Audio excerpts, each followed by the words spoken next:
हाँ बच्चों, तो जो नया टॉपिक हम पढ़ने वाले हैं वो है एंगल। और एंगल में हम दो तरह के एंगल पढ़ते हैं। इससे फर्स्ट एंगल होता है प्लेन एंगल। एंगल सब जानते हैं हिंदी में क्या होता है, कोण होता है ना, प्लेन एंगल। थोड़ी सी क्या है कि वीडियो में कई बार इंग्लिश चली जाती है, तो थोड़ा सा हिंदी मीडियम वाले बच्चे थोड़ा ध्यान दें। कोई चीज़ समझ में ना आए ना तो पूछ लिया करो, ठीक है ना। कमेंट बॉक्स में आप पूछ सकते हो, कोई दिक्कत वाली बात नहीं है। एक प्लेन एंगल होता है और सेकंड जो होता है वो होता है सॉलिड एंगल।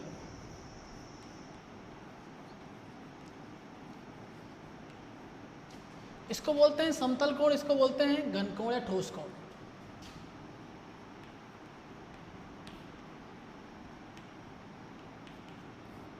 इसका नाम घन कोण भी होता है, समतल। ये तो सब जानते हैं, एक सिंपल कोण होता है। थोड़ा सा इनके बारे में पढ़ लेते हैं अपन आज। देखो प्लेन एंगल सब जानते हैं क्या होता है, कोण बराबर चाप बटे त्रिज्या। एंगल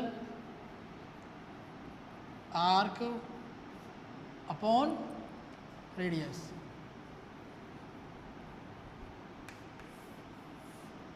कैसे बनता है आप जानते हो।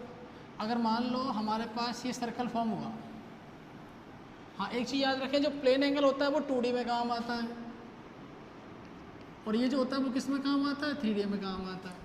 बेसिकली 2D और 3D में काम आता है। अब जैसे क्या हुआ कि मान लो ये इसका सेंटर पॉइंट हुआ। सेंटर पॉइंट आपका ये यहाँ पर है, यहाँ से आपने चाप लगाना शुरू किया, एक चाप लगाई, यहाँ कट मारा, और कहाँ तक, ये डिस्टेंस जो है वो रेडियस कितनी है, आर है। ओ से पी की जो रेडियस है वो कितनी है, आर है। तो आर हमें आ गया, यहाँ कट लगाया, वापस घूम के वापस कहाँ आ गए, यहीं पर आ गए। तो मुझे बताओ ये कितना एंगल घूमा भाई। एंगल बोले तो हाँ,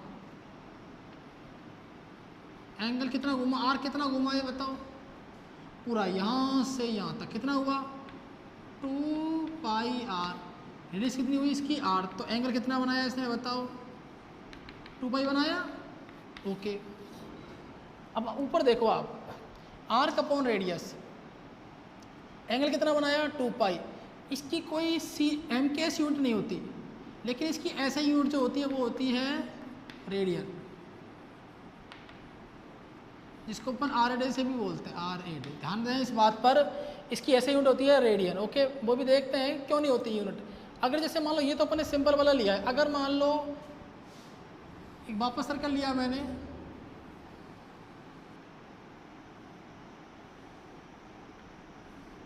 ये ए पॉइंट लिया और यहाँ बी ले लिया, तो यहाँ से चाप काटी अपन ने, एक यहाँ काटी एक यहाँ काटी। तो देखो ये क्या बना, एंगल डी थीटा बन गया भाई, छोटा बना लिया अपन ने। ये यहाँ से तो कितना हो गया, डी एस हो गया, आर कितनी हो गई, डी एस हो गई। ये भी आर है, ये भी आर है, ये सेंटर पॉइंट हो गया। तो मुझे बताओ डी थीटा कितना होगा, यहाँ थीटा लिख सकते हैं अपन, theta equal to 2 pi radian. बात समझ में आ रही है, मैं सिंपल बता रहा हूँ भैया आपको, फिर इसके बाद हम बताएंगे प्लेन एंगल सॉलिड एंगल क्या होता है। डी थीटा कितना हो जाएगा, D S upon R, D S upon R, D S upon R unitless होगा, इसलिए इसकी कोई एम के एस यूनिट नहीं होती है। क्या होती है इसकी, ऐसे यूनिट होती है, रेडियंस को बोलते हैं, ठीक है। अब अपन पढ़ते हैं इसमें, ये क्लियर हुई चीज़ आपको। अच्छा ये कैसे आता है, जैसे मान लो कहीं पर एक ऐसी तरह से, इस तरह से लाइन है मेरे पास, तो इसका अपन निकाल सकते हैं क्या, प्लेन एंगल निकाल सकते हैं। ये 2D के लिए काम आता है, लीनियर के लिए काम आता है, 2D के लिए काम आता है, लीनियर के लिए काम आता है। जैसे मान लो एक पेपर है, थोड़ी गहराई है पेपर की, इस पर एक लाइन ड्रॉ है, तो उसके लिए एंगल निकाल सकते हैं। इसका एक पॉइंट यहाँ ले लेंगे, एक पॉइंट यहाँ ले लेंगे ए, और एक पॉइंट बी, इसको ऐसे मोड़ेंगे तो क्या मिल जाएगा अपन को, ये 0 वो पॉइंट यहाँ मिल जाएगा, डी थीटा या थीटा मिल जाएगा। लेकिन इंपॉर्टेंट अब ये है सॉलिड एंगल क्या होता है, इसके बारे में एक बार पढ़ते हैं, ठीक है। एक मिनट होगा।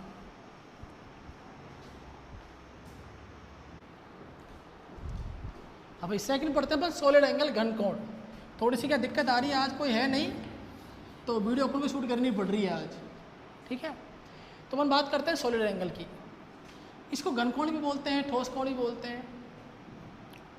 तो देखो ये क्या होता है, इसको रिप्रेजेंट करते हैं, वो करते हैं डी ओमेगा से या डी ओम से, डी ओमेगा या डी ओम से रिप्रेजेंट करते हैं। मैं आपको इसलिए करवा रहा हूँ ये टॉपिक ताकि आपका जो नेक्स्ट डेरिवेशन है वो आपका क्लियर हो जाए। तो जैसे हमारे पास एक बॉडी आई 3D, कोण की परिभाषा तो अपन समझ गए होंगे भाई, क्या होता है, किसी सतह के द्वारा उसे केंद्र पर अंतरित किया गया कोण। कैसा कोण? केंद्र के द्वारा सतह पर किया गया, केंद्रीय सतह के द्वारा केंद्र पर किया गया, बनाया गया कोण, बनाई गई चाप, त्रिज्या के द्वारा कितना क्या कहलाता है? कोण कहलाता है। एक आता है सॉलिड एंगल। सॉलिड एंगल क्या होता है? एक एंगल, जैसे मान लो एक बॉडी है 3D, इस पर लिया अपन ने, ये पूरा ऐसे, इस पर जानते हो, इस पर जैसे हुआ आपका, जैसे मिट्टी की बॉल हो गई बहुत मजबूत, गोला होता है ना, गोला लोहे का, वो गोला हो गया, ठीक है ना।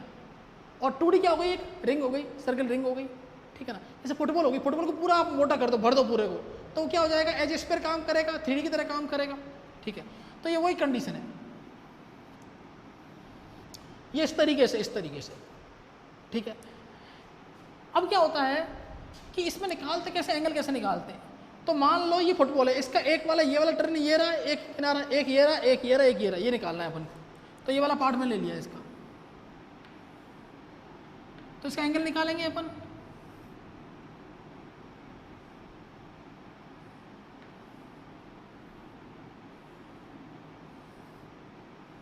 समझ गए आप?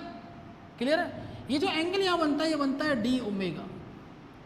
कितना बनता है? D omega. किससे रिप्रेजेंट करेंगे? डी ओमेगा से। फॉर्मूला बहुत आसान है इसका, घन कोण या सॉलिड एंगल इक्वल टू क्या हो जाएगा? एरिया, क्षेत्रफल बटे त्रिज्या का वर्ग। सॉलिड एंगल एरिया रेडियस का स्क्वायर। सर आपने इसके फॉर्मूला बनाया है कैसे? देखो फॉर्मूला इसलिए बनाया है क्योंकि हमें एंगल में एंगल ही मिलना चाहिए। जैसे अगर मान लो यहाँ पर एरिया आपको कुछ भी मान लो, इसका एरिया कितना होगा? 4 पाई आर स्क्वायर अपॉन कितना हो गया? R square. आर स्क्वायर से आर स्क्वायर कैंसिल, कितना बच्चा? 4 पाई। मतलब यहाँ 4 पाई ही मिलना चाहिए। अगर मान लो यहाँ पर केवल आर लिख देते तो कितना बच जाता है? 4 पाई आर। ये एंगल नहीं होता, ये गलत हो जाता हमारे लिए। बात समझ में आ गई? तो अपन क्या लिया? Area upon R square. R बोले तो रेडियस का स्क्वायर। ओके, तो हमें एक चीज़ मिली यहाँ से, सॉलिड एंगल बोले तो डी ओमेगा कितना होगा? अच्छा इसका एरिया की बात करते हैं, इसका एरिया कितना होगा? 4 पाई आर स्क्वायर। पता है ना अपन को स्क्वायर का एरिया कितना होता है? सरफेस एरिया भी निकाला था अपन ने, और ये हो गया आर स्क्वायर। आर स्क्वायर से R square cancel, that means D omega equal to 4 pi. ये बात अपने दिमाग में सेट कर लें, मेमोरी कार्ड में सेट कर लें अच्छी तरीके से कि डी ओमेगा सॉलिड एंगल जो होता है वो होता है 4 पाई। कितना होता है? 4 पाई होता है। एक चीज़ और, प्लेन एंगल की यूनिट होती है वो होती है रेडियन, सॉलिड एंगल की होती है steradian.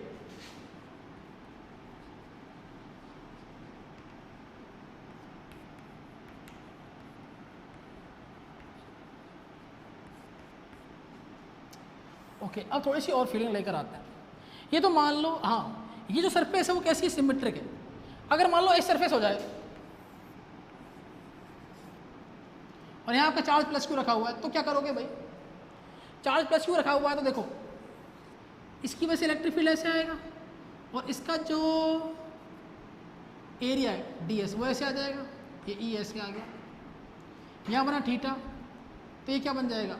D S cos theta. बोलो बनेगा नहीं बनेगा? बनेगा ना, बस सिंपल सी बात है। तो हमें वही देखना है, E D S cos theta. क्या हुआ? ई D S cos theta. Okay, यहाँ वही देखें एक बार। तो मुझे बताएं, यहाँ पर सॉलिड एंगल की बात करते हैं डी ओमेगा की। समझ में आ रहा है? ये सरफेस जो है वो सिमेट्रिक नहीं है। सिमेट्रिक नहीं है तो क्या होने वाला है? प्लस क्यू चार्ज की वजह से इलेक्ट्रिक फील्ड ऐसा आएगा। इसका एरिया जो है देखो, ये एरिया वक्त इधर आया, थीटा बनाया, अगर थीटा तो ये बन जाएगा डी एस कॉस, ये बन जाएगा ई, तो ये पूरा बन गया ई डी एस कॉस थीटा। प्यारे बच्चों समझ में आ गया होगा, ये बन गया पूरा एरिया। अब बात करते हैं आर स्क्वायर की। तो मैंने लिखा डी ओमेगा, फॉर्मूला क्या है? एरिया कितना है? E D S cos theta upon R square. अब देखो यहाँ पर E electric field D S area cos theta upon R square. यहाँ इसका क्या कर देते हैं अपन, डी ओमेगा की जो वैल्यू मिली है वो कितनी मिली है अपन को, E D S cos theta upon R square. इसका इंटीग्रेशन करोगे तो इसका भी इंटीग्रेशन हो जाएगा, नहीं करोगे तो कोई दिक्कत नहीं है। मतलब डी ओमेगा इक्वल टू होता है E D S cos theta upon R square. बात क्लियर हुई है आपको, E D S cos theta upon R square. E यहाँ पर हमारा कांस्टेंट है, इसको कहाँ निकाल देंगे अपन, बाहर निकाल देंगे, क्योंकि ई तो हर जगह क्या रहेगा, इस प्लस क्यू की वजह से बाहर ही रहेगा, लेकिन डी एस अलग अलग हो जाएगा। ई को बाहर निकाला, कितना बचा, D S cos theta upon R square, ये लगाया मैंने साइन इंटीग्रेशन का। ओके, ये कितना बचा मेरे पास में, डी ओमेगा। मतलब मैं चाहूँ बच्चों दोनों फॉर्मूला याद रखना, डी ओमेगा इक्वल टू, मैंने दो फॉर्मूला बताया आपको, डी ओमेगा इक्वल टू 4 पाई होता है, बहुत इंपॉर्टेंट बात बता रहा हूँ मैं आपको, और एक डी ओमेगा इक्वल टू कितना होता है, E D S cos theta upon R square. अब अपना डेरिवेशन नेक्स्ट वाला इसी के ऊपर चलेगा, तो शुरू करते हैं अपन नेक्स्ट डेरिवेशन। ध्यान दें इस टॉपिक के ऊपर।